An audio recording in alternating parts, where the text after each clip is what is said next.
and along with Wolf, we will host this webinar today. This is a webinar series, which is called Criminalizing Ecocide, and this is already our 10th webinar. And today's topic is ecocide is a system crime, individual and collective responsibility for the destruction of the environment. Today's speaker is Malte Lauk. We're very pleased to have you. And maybe I should say a few words about Malte before we start. So he's holding a Bachelor of Arts in International Relations from the Technische Universität in Dresden. He also holds an LLM degree in Public International Law from the London School of Economics and Political Science. And he's also pursuing his second master's degree now in European policy at the University of Amsterdam. And he specializes there in EU external relations. I think his interest is international criminal law, and he's also been an intern at the International Criminal Court, which makes him kind of an expert today. And yeah, he's basically presenting parts or maybe his whole thesis today, which had the same title, Ecocide is a System Crime. And I think I'm just gonna hand over to Malte now. And yes, we're very excited to have you. The stage is yours. Yeah, thank you so much for the kind introduction and for organizing this, Wolf and Louise. I'm very happy to be here. I'm just going to share my screen really quick. I hope everyone can see. So yeah, I hope everyone can see. So yeah, as Louisa said, I'm going to speak about ecocide as a system crime, individual and collective responsibility for the destruction of the environment.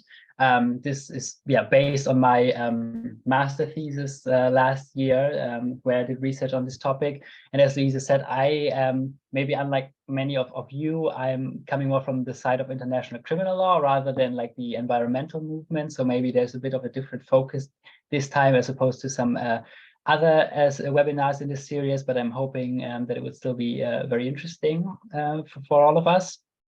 Okay, now I just have to see. Oh, okay. How can I now go to the next? Okay, like this. Sorry.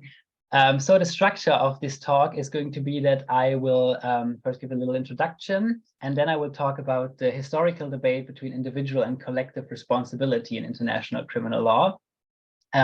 Before explaining the concept of system criminality more in detail, what does it mean? What do I mean when I speak of system criminality?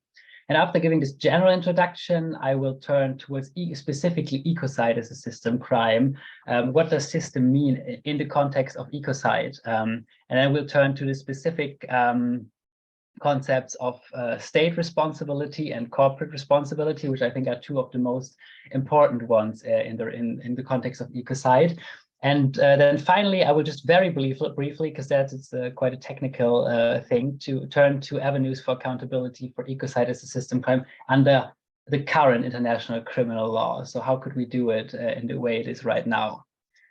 First, a little introduction. I'm sure many of you are already aware of this. I mean, there's a long-standing history of ecocide as an idea. I think Louise talked about this in her first webinar a bit.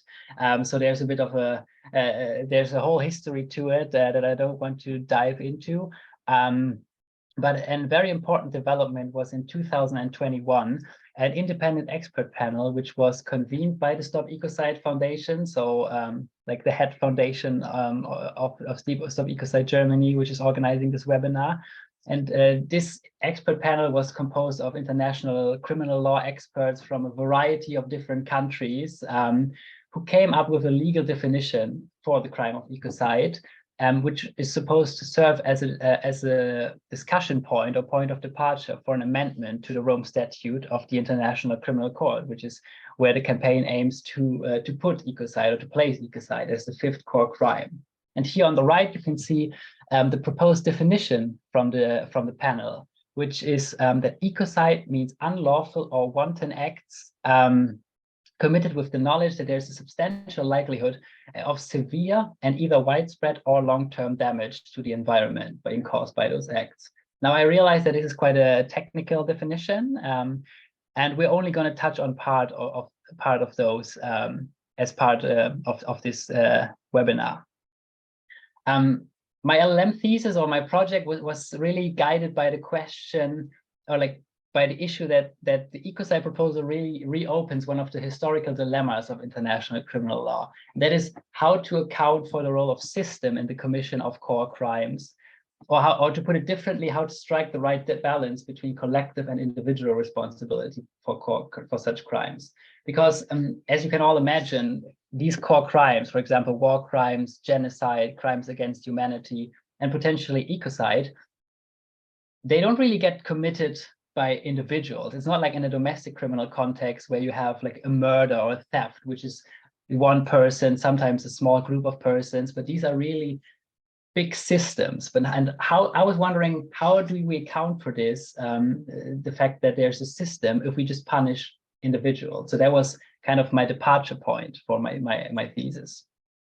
And for that, I started to look at a bit at the history of international criminal law and the historical debate between individual and collective responsibility in that field. Because if you look at international criminal law today, individual criminal responsibility is really at the core of the international criminal justice system. It's enshrined in Article 25 of the Rome Statute, and also by now it's really prevalent in Western legal culture, but also really in legal systems around the world. We've kind of moved away from the idea that you could punish entire groups of people, because it doesn't really seem fair, right? I mean, there's a bad tradition in the world where you punish a whole group for the wrongdoings or the crimes of one person. So we've kind of moved away from that, and I think there's a lot of good reasons for that. But in the history of international criminal law, this has actually not always been clear-cut as it looks today. We tend to distinguish, if we look at it, we can distinguish a bit between two different models in international criminal law. The first one is the Versailles model, which is more collective responsibility. So that is after World War I, obviously Germany, or the Germany was being held responsible as a nation for having started or having played a leading role in the start of World War I and the atrocities that were committed. There were harsh punishments, like Germany had to pay a lot of reparations. And it's often argued that this might have laid the ground for the later rise of the Nazis in Germany. While this is not that clear cut to say that this is the reason why it happened, it might have contributed at least.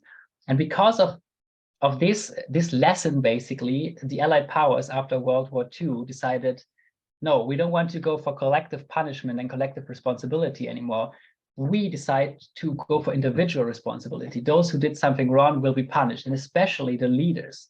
And you can see that here on the left at the bottom. That's the famous Nuremberg tribunals, the major war crimes trial, where you have some of the leading Nazis who were being held responsible. So this is how the story goes. We moved from collective responsibility to international or individual responsibility. But actually, if you look at it and delve a bit into it, it's not as clear cut as it might seem, because already at Versailles, there was the idea of punishing actually the German Kaiser, the Emperor, Kaiser Wilhelm, at that time, for having started the war and for having committed the crimes. And similarly, there were some trials in Leipzig for major German war criminals, although those kind of didn't really work out and they were kind of a disaster, and the Kaiser fled to the Netherlands, where he was granted asylum. So he was never punished, but the seeds were already there for individual criminal responsibility, also for starting a major war, which was quite a novel development, because before that, wars were just seen as a sovereign prerogative of states. And similarly, Nuremberg is also not only an example of individual criminal responsibility, because also after World War II, for example, in the Potsdam Declaration, the Allies also held Germany as a whole and the German people accountable. And Germany was split up, as you all know, into different occupation zones. So there was already also an element of some collective responsibility, which is also obviously understandable, because a large majority of the German population at that time was involved in the crimes.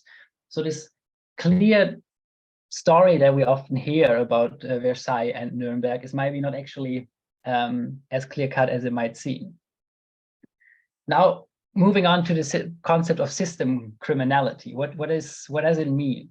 It was first coined by Bert Röhling, who is a Dutch lawyer and who was a judge at the less famous Tokyo Tribunal, which was basically the Japanese version of the Nuremberg tribunals. And he distinguished between individual crimes and system crimes. And he said, these individual crimes, they are motivated by personal selfish reasons, and especially in disregard for national regulations and superior orders. So that's kind of what we know as ordinary crime, right? You have a country and you have the laws of a country, and if you violate those, you will be punished because you violated the laws of the land. Whereas system crimes are different, he argued, because he said they express the tendencies of the existing system, and they're actually caused by the structure of the system. So they're either officially ordered or at least tolerated. So it's quite different. The system kind of condones these crimes, and they're within the system, they're not actually viewed as crimes, but the system as a whole is criminal. First, initially, Röhling focused on states as systems, but since then, other legal scholars such as Nuremberg, who teaches here in Amsterdam, he also proposed to include sub-state entities into this, like armed groups could also be a system, or political parties or corporations, which obviously makes sense. I mean, especially in today's world, we're not only state-centric, but also there are other entities who could potentially commit crimes. And of course, these core crimes, war crimes, crimes against humanity, genocide, and crimes of aggression, and as I said at the beginning, are almost always perpetrated by larger groups, because you couldn't even reach the scale that is necessary to commit them acting on your own. Then that's why before turning to ecocide, I wanted to quickly look at the other core crimes and how they also already, in spite of the focus on individual criminal responsibility, take into account the role of system.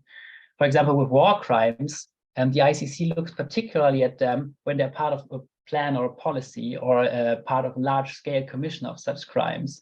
So also war crimes usually take place in a war, and that's also per definition basically a collective endeavor. You cannot start a war on your own, right? And then with crimes against humanity, there's also clearly, like even in the wording, there's already included that they must be committed as part of a widespread or systemic attack against the civilian population. Similar with genocide, I won't go too much into it, but also genocide obviously cannot be committed by individuals, and neither can the crime of aggression, so the crime of starting an aggressive war. And in my view, or what motivated me, was that I think that maybe ecocide, there's even more of a role of a system that needs to be taken into account, because also I think that the environment is rarely destructed or destroyed by people acting on their own, but it's corporations, it might be states, it's also often collectives or collectivities who are doing this. System criminality really is characterized by two important aspects. First of all, they're committed within an organizational context, as I said, state, corporation, or armed group, and they're also committed collectively, not only within this organizational context, but also by multiple people acting jointly. And they're committed with the support, approval, or toleration of the authorities of the respective system. That's why we can also sometimes, or they are also referred to as crimes of obedience, where an act is performed in response to orders from authority that is considered illegal or immoral by the larger community. And then the question that arises from that, in my opinion, is what is the larger community?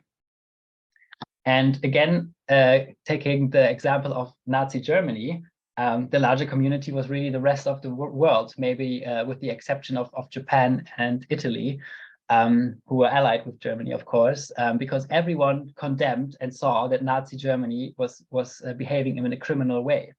But within Nazi Germany, those committing atrocities were not seen as divine or evil. They were actually part of the system and working in it, and they were actually feeling, many of them at least, that they were doing something that is right or okay. And one of the famous examples, you see him here at the top left, is Adolf Eichmann, obviously a very fascinating trial that happened in Israel. He was really, and Hannah Arendt describes this very well in her report on the banality of the evil. He was a boring bureaucrat, a boring, dull person, but he was responsible for mass murder at an enormous scale. He was one of the main architects of the Holocaust, obviously, but you wouldn't have imagined it if you saw him dressed as this boring office person and behaving at it. And that's how he felt. He felt, at least according from what he was saying at that trial, that he was just following the orders, right? So I think that people like him can become criminals within a criminal system. If the system is criminal and provides them with the opportunity to be criminal, they behave like it. But if the system isn't, then they might not do it. They might not become mass murderers.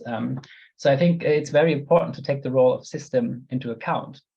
And in my opinion, the risk is if you look at only punishing individuals, for example, someone like Eichmann, if you do not destroy the system, then they might just be replaced with someone else because it's just a functioning system. So removing someone from it does not necessarily mean that the system will stop working.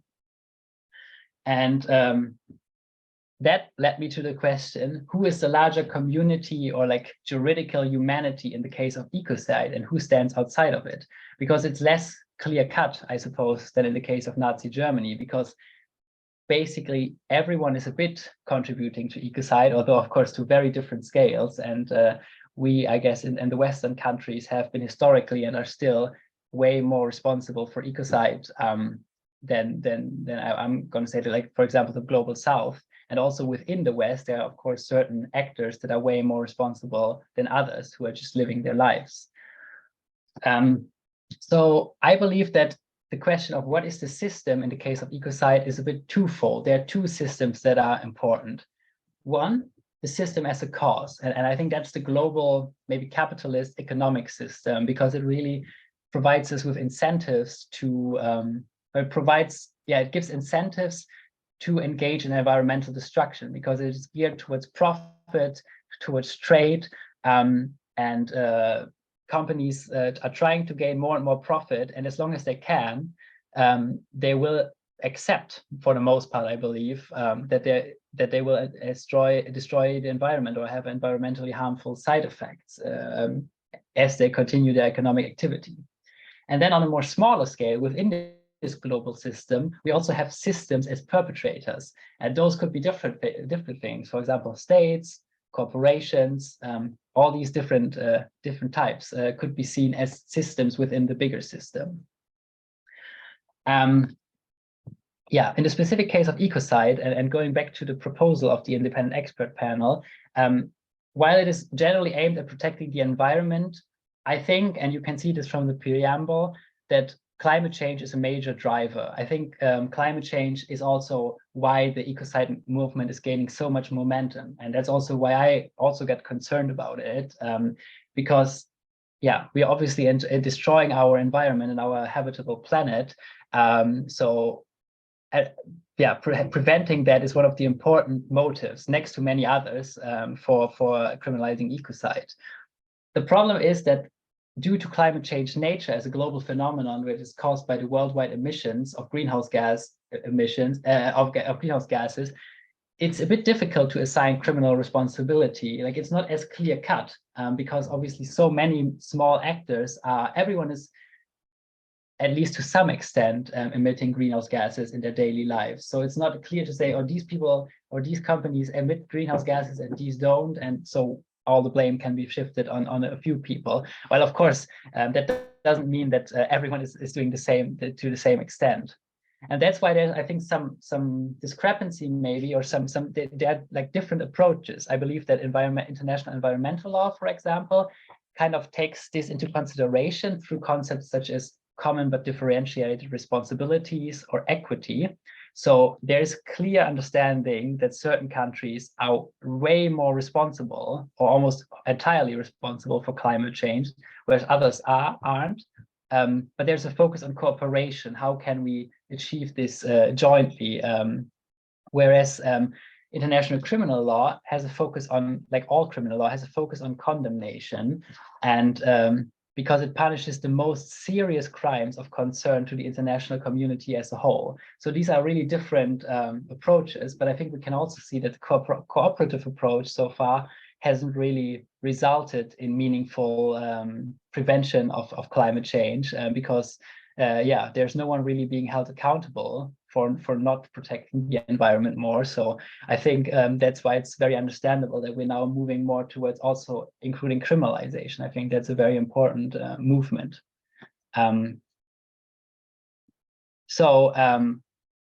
That brings me now to potential bearers of responsibility for system criminality.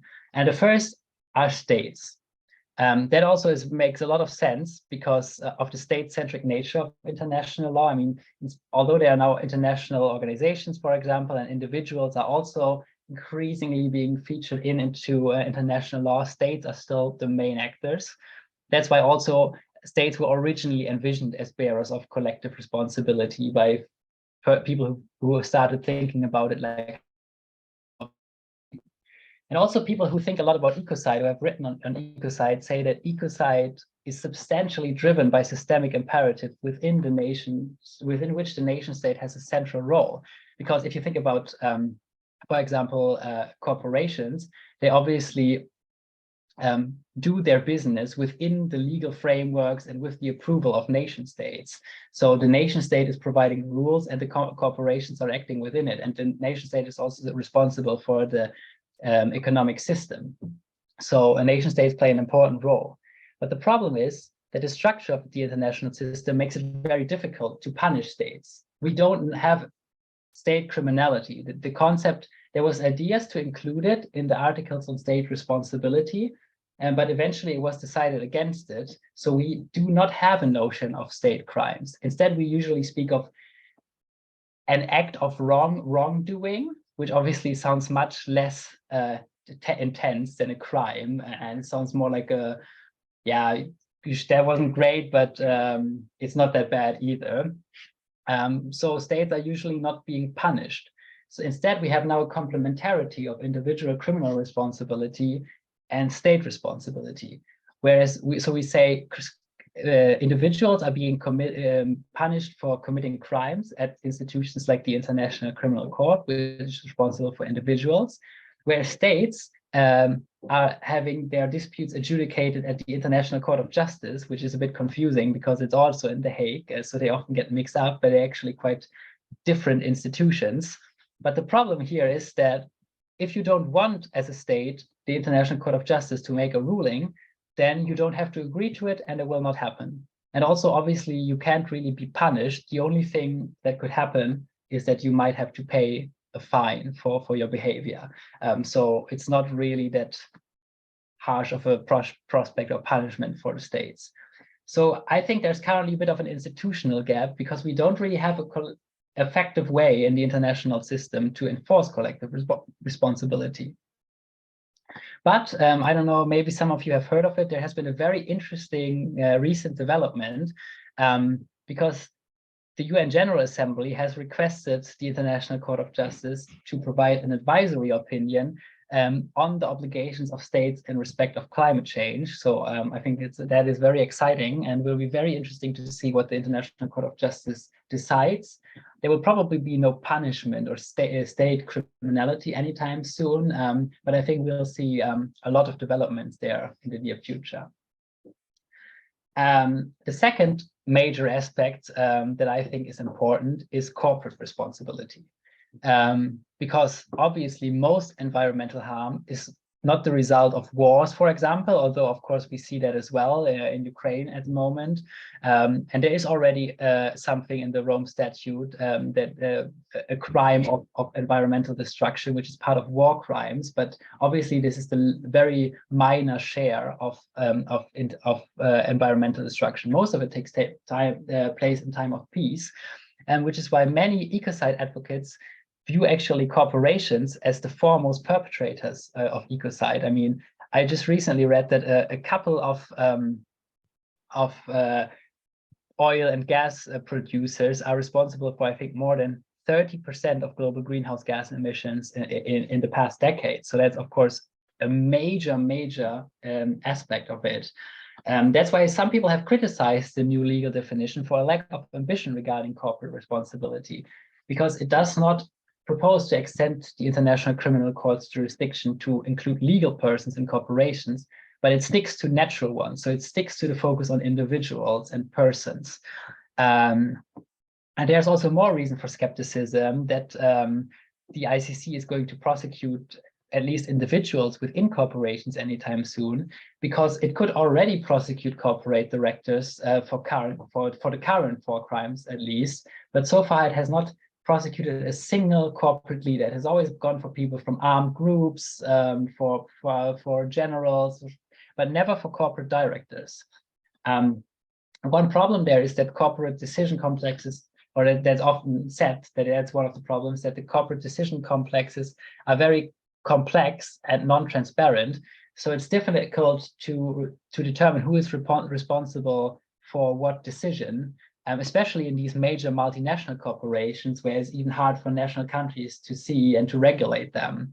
So it has been said that the individual can hide behind the company and the company can hide behind the individual, which is of course not great, because that way no one is responsible in the end for ecocide. And I think that's why Stop Ecocide is making a very good point, that we're saying, or that the movement is saying, we need to hold people from companies accountable through this, and we need to hold individuals accountable, because just if a corporation has to pay a fine, does not really scare them if they have major profits. So I think it is a major pro argument for the Stop Ecocide movement, but we have to also see how the ICC would pick it up, because as I said, so far it has been quite hesitant. The one specific problem here with regard to corporate responsibility is the mens rea, or the mental element. So that's the question of intent, because usually with international crimes, you don't only have to commit the act of a crime, but you also have to have an intention to do so. So if it's just happened by accident, which is hard to imagine with a genocide, for example, or war crime, then you would not be able to be prosecuted. But with ecocide, it's much more actually possible to imagine. You think of a nuclear accident, or think of an oil leak, or think of something else, a forest fire. Those could all happen accidentally, or maybe not accidentally, but not intended. It was not the main goal. You didn't want to have a nuclear accident or an oil spill, but you just accepted it because you were pursuing your own economic gain. So it's accepted as a side effect. That's why the independent expert panel, this was taken into consideration by the independent expert panel. So they introduce they propose a new mens rea, which they say recklessness and requiring awareness of substantial likelihood of severe and either widespread or long-term damage. So that's much more low, as you can see, because recklessness obviously is not the same as intentional destruction, and awareness of a likelihood is also, so it doesn't even, if you just accept the risk, that already could potentially make you be able to be prosecuted for ecocide. So this would likely open up new avenues for corporate responsibility, which I think would be very interesting and very important. But there has been a lot of criticism in academia, because then some people have criticized the specific wording, and people say also, is it then the right thing? Is something that you do accidentally, can you really put it on the same level with the worst crimes you can imagine, like genocide or like crimes against humanity? I would say yes, you could, because I think ecocide can have actually genocidal repercussions, because environmental destruction destroys the livelihood of entire peoples, of entire nations. So I think it could be be on the same place or the same level, but many people are also critical of it. And it could, of course, create obstacles for the passage, because in the end, the states parties of the Rome Statute have to accept it. And if they think this is too much, then it might be rejected. So this is already the very last part of my presentation. Just briefly, I was looking at avenues for accountability for ecocide as a system crime under the current international criminal law system. Because as I've told you, many of the things that I've been looking at, corporate responsibility, state responsibility, aren't really working at the moment. So how could we still hold people accountable, but take into account the role of system? And there's 3 things that I looked at, and I won't go into them in detail, but one of them is superior and leadership responsibility. So, for example, hold to accountable a CEO or a minister who approves an oil project, or who knows, of course, would have to be determined by the courts. I think that is the most clear example. And I do think that's what most people in Stop Ecocide have in mind. And I think it's also a bit the idea of international criminal law. You punish those at the top, those who take the decisions, those who say, I make the profits, I'm willing to destroy the environment, I don't care what's happening. You don't want to go for those at the bottom of a company. You don't want to go for the people who are drilling at an oil platform, but those who take the decisions. So I think that's the most clear-cut example. But also the ecocide proposal doesn't include a requirement to go for the highest people. You could also go for someone who is more at the middle level. And it's, of course, the problem, since the International Criminal Court can only go for a few prosecutions per year, who would they go for? Who is the person that is most responsible?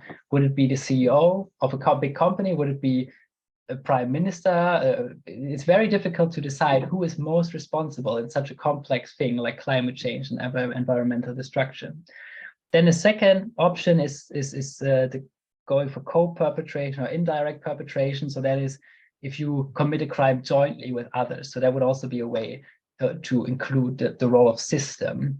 And then there's one thing, and that's probably not super realistic, but it's the concept of criminal organizations, which was developed also at the Nuremberg trials for things like the SS or the SA, so really criminal organizations, where basically an organization was found to be criminal, and then those members of it, that were members of it, could be more easily punished. There would be less barriers. You needed less evidence. But with the SS, for example, it was very clear cut. This is a criminal organization. They only have criminal intents. The whole purpose is criminal. Whereas many companies, for example, don't do only criminal things. Maybe they destroy the environment at the site, as a side effect, but they also maybe produce the oil for heating or so. So I'm not sure if that is actually something that would be feasible for or make sense for ecocide. And it was also rejected in the negotiations for the Rome Statute. So currently it doesn't exist. So that brings me to my main conclusions and takeaways. In my opinion, ecocide is an inherently collective crime.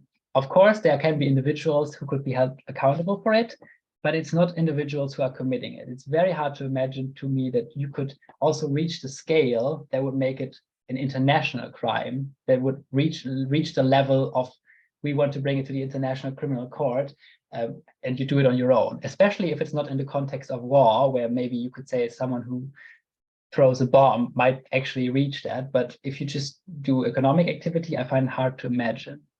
Then there are two ways in which system is relevant to ecocide.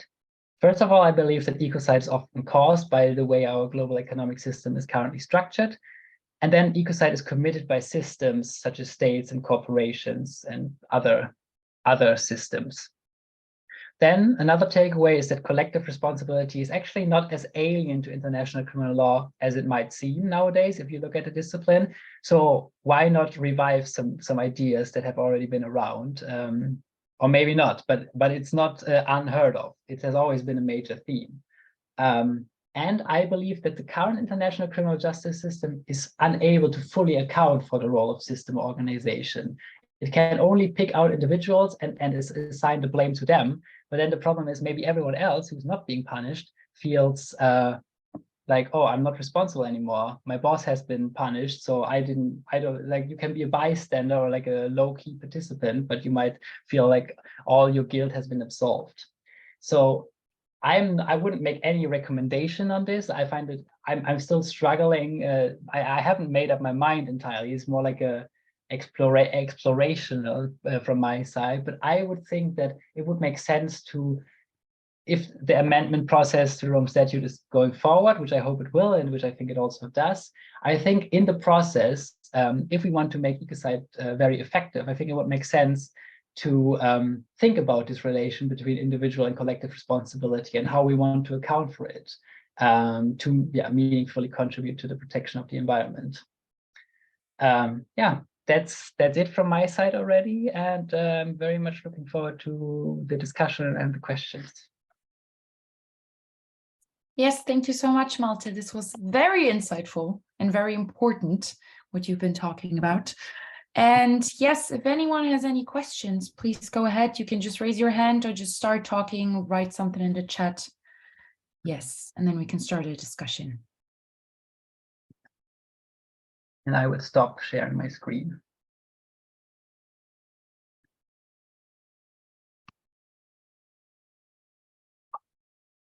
There have been questions in the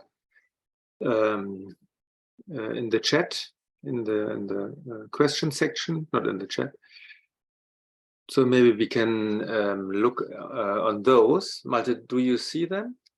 Yeah, I can see them. So I mean, maybe I can just go with the first one. Can future generations be the wider community? I think they could. I think we have a big responsibility towards future generations. So maybe, yeah, if you see, it actually makes sense. If you look at the global system, maybe the global system as a whole, the global economic system of today, will be judged by future generations as a criminal system. So of course, I don't know, responsibility towards future generations is always a very philosophical question that I have not in depth dealt with, but I do think this notion makes a lot of sense that you're suggesting, and I think I could subscribe to it. And to the second one, CEOs are responsible to and obliged to serve the shareholders. Yeah, I agree. That is a problem that I see, and that's also why I think it's difficult to decide who is responsible, who is really upholding the system, because yeah, the CEOs are maybe taking the decisions, but they are under pressure by the shareholders.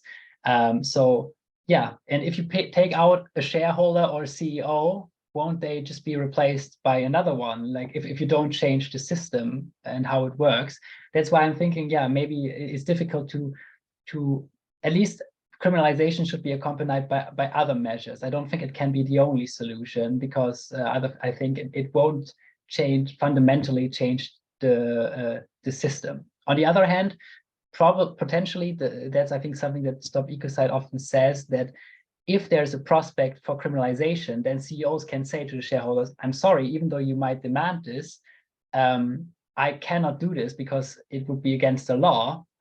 So I think in that regard, maybe it could, ecocide legislation could actually be a major game changer. It would be interesting to see, I would say.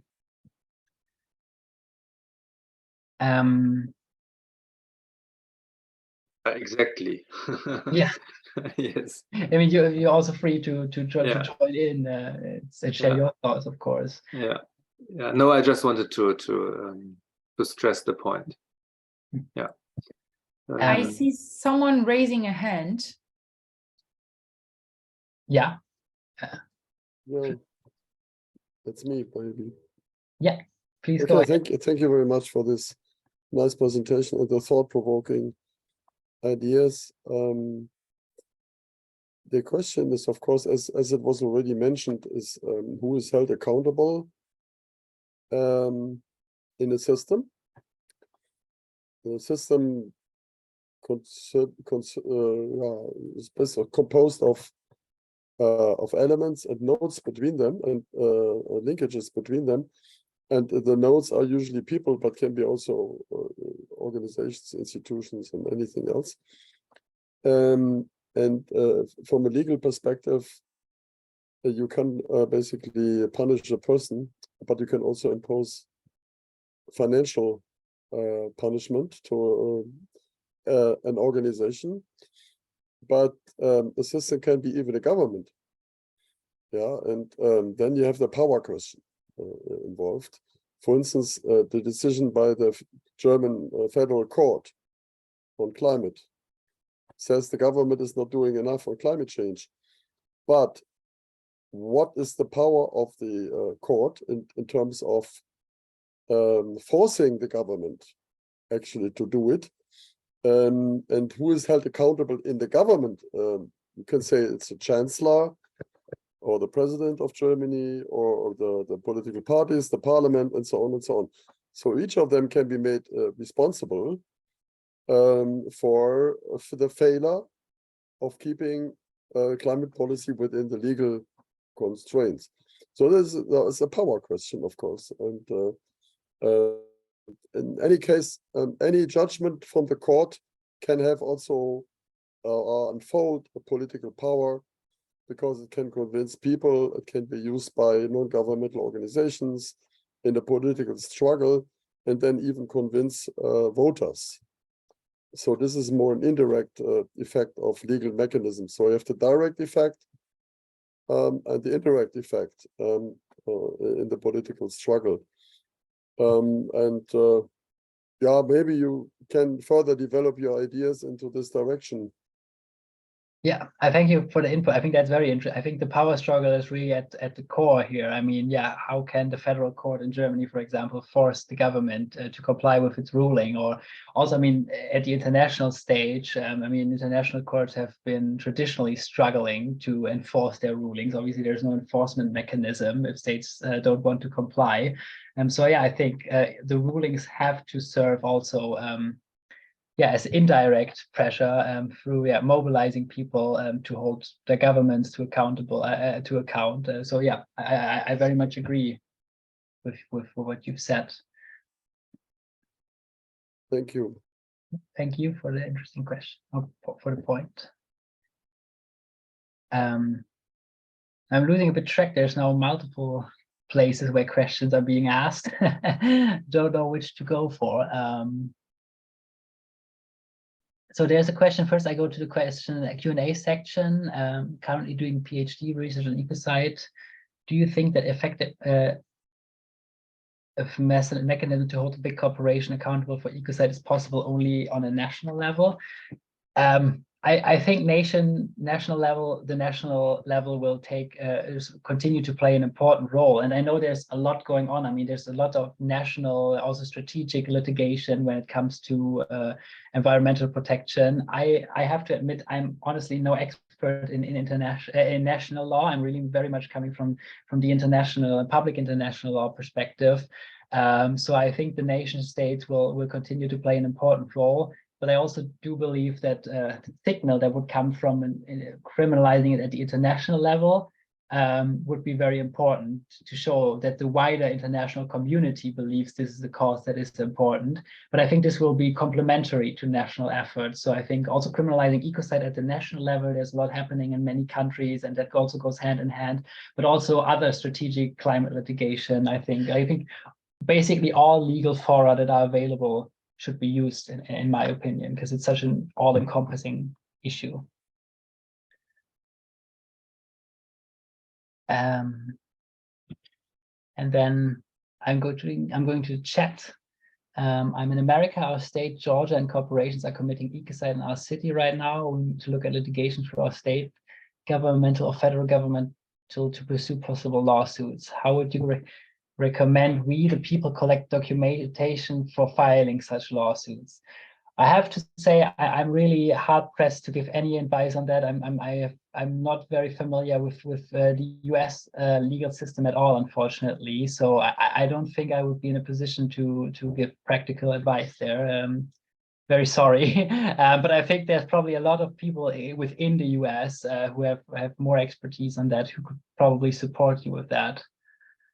How can ecocide law contribute to promoting indigenous land rights from land grabs by mining and extraction corporations that cause degradation in their countries?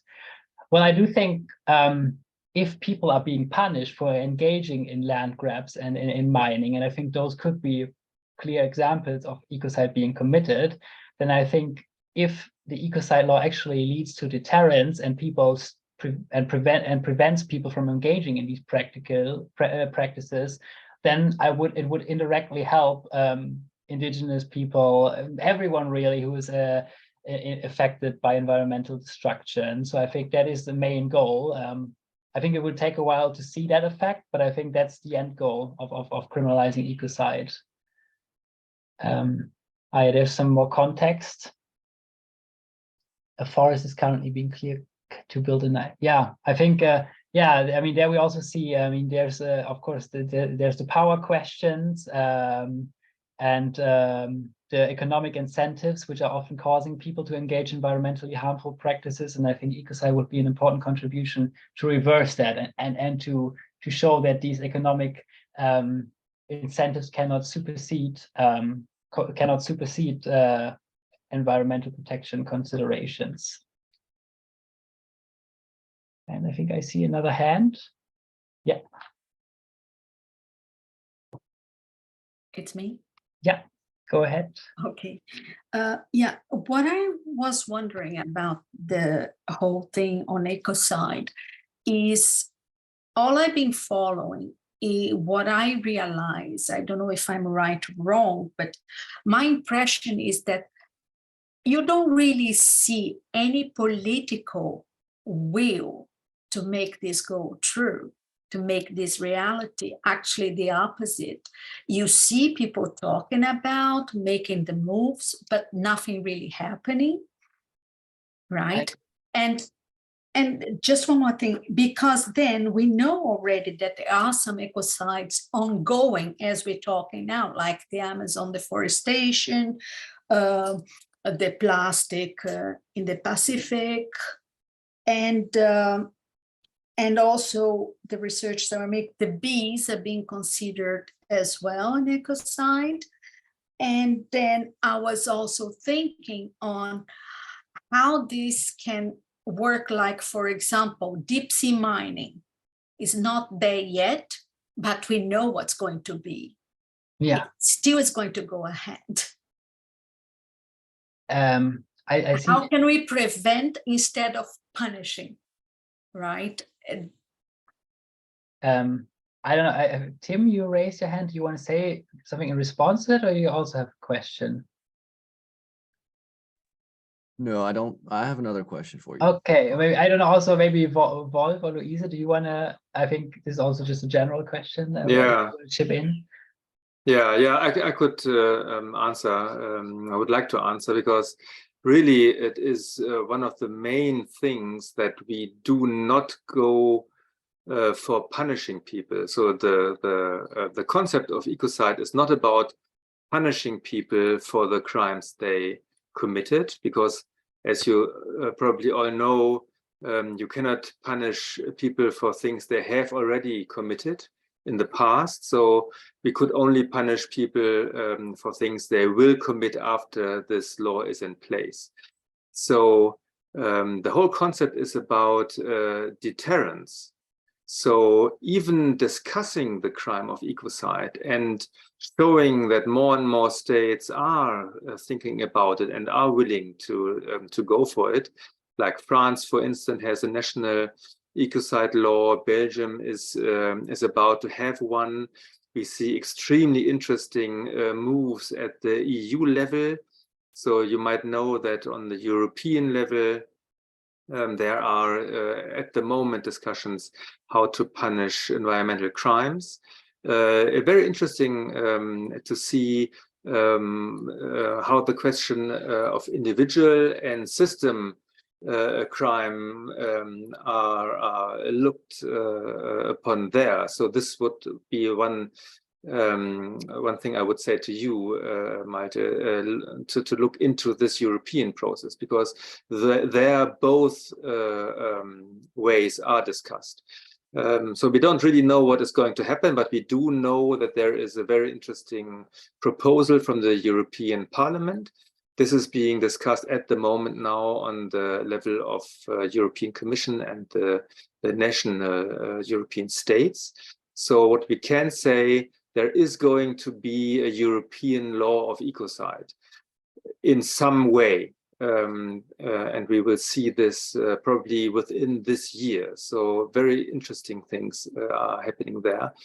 And all this is always aimed at preventing crimes, because much more than in normal criminality, the CEOs are much more deterrent by law than a normal criminal.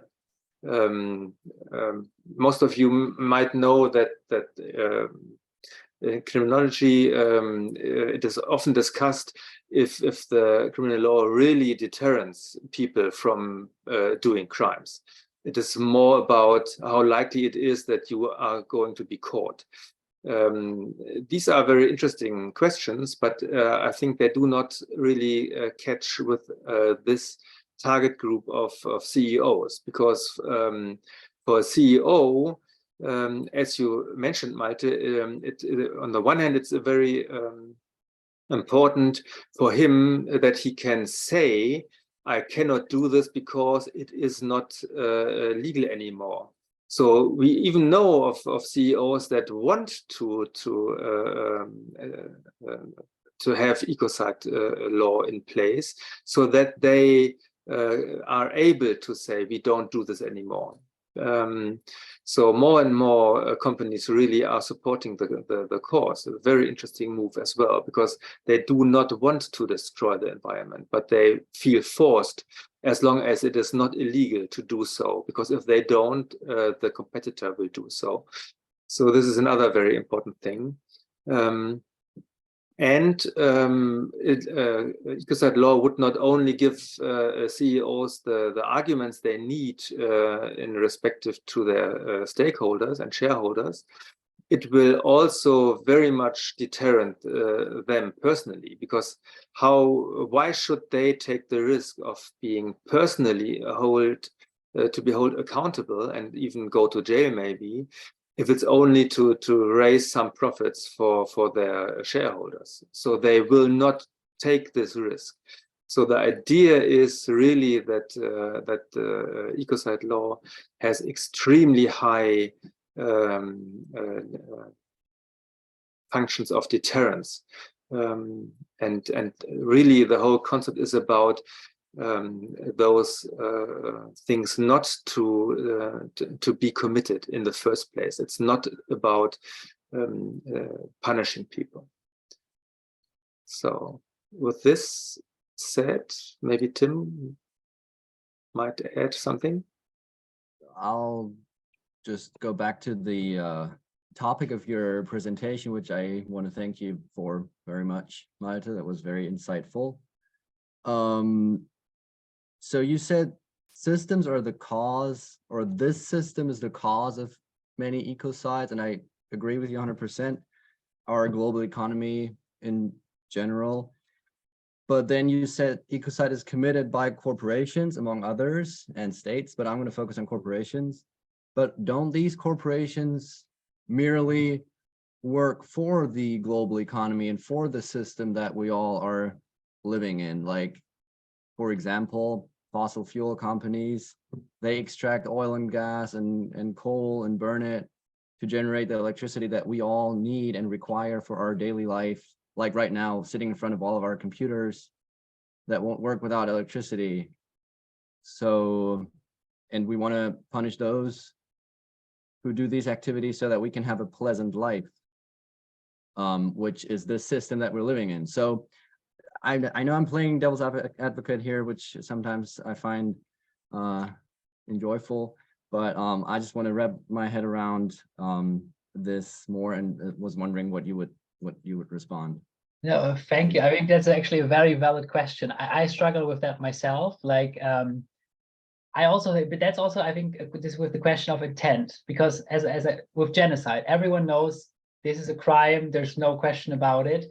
But when you produce energy and you don't care about future generations, you don't care about maybe people in other countries that you're polluting, or like the negative effects you're going to have on them, but you do it for profit, but you also do it for the consumers in a way. Like that's also part of the motivation. Like you want to sell your product, and everyone else is part in that. So I do struggle with that. Can you punish someone for acting according to the rules of the system, and also how the system is structured, and not necessarily having bad intentions?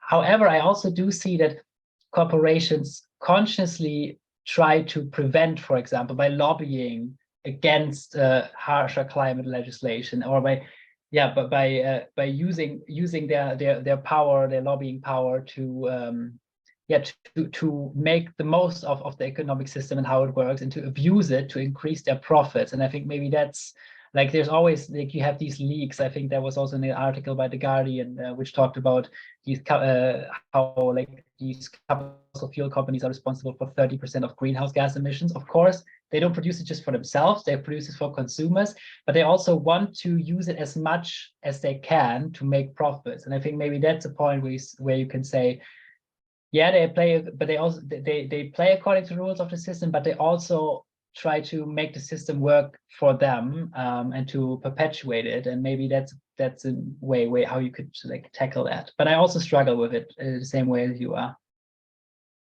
I agree. Thank you for, if I may respond.